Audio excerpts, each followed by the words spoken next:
Oh.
பர்வதராஜனுடைய மகளாக வந்த பார்வதி அம்மன் ஒரு பாவத்தை பன்னிரால் விளக்கி என் பட்டு முந்தானியால் துடைத்து மல்லிகை முல்லை கொங்கும் ஆந்தார புஷ்பங்கள் எல்லாம் வைத்து ஒரு பாதமே கெதிதான் என்று சொல்லி ஒரு பாவத்தில் விழுந்திருக்கிறேன் சாமி. அப்படியா? என்னுடைய திவ்ய பொற்பாத கமலத்திலே பணிந்திருக்கிறாய். ஆகட்டும் தேவி சோதி மூடி மலையரசன்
செஞ்ச தெரியுமா?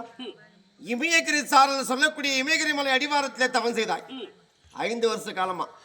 என்னுடைய இடபாகத்தை அடைய வேண்டும் என்று பர்வதராஜனுக்கு மகளா நீ பார்வதியாய் பிறந்து உன்னை திருக்கல்யாணம் செய்து இருந்தாலும் என்னுடைய திவ்ய பொறுப்பாத கமலங்களுக்கு நீ படித்தபடினால் இந்த பாரா பஞ்ச உலகத்திலே ஓம் நம சிவாய முருள் கொண்டு பொட்டு நிலைக்க வேண்டும், உனக்கு பூ நிலைக்க வேண்டும், மஞ்சள் குங்குமம் நிலைக்க வேண்டும், உன்னுடைய மாங்கல்யம் நிலைக்க வேண்டும், இன்றென்றும் இந்த சிவபெருமான அருள் கொண்டு சுக சேமத்துடன் நீ வாழ்ந்திருக்க வேண்டும் தேவி.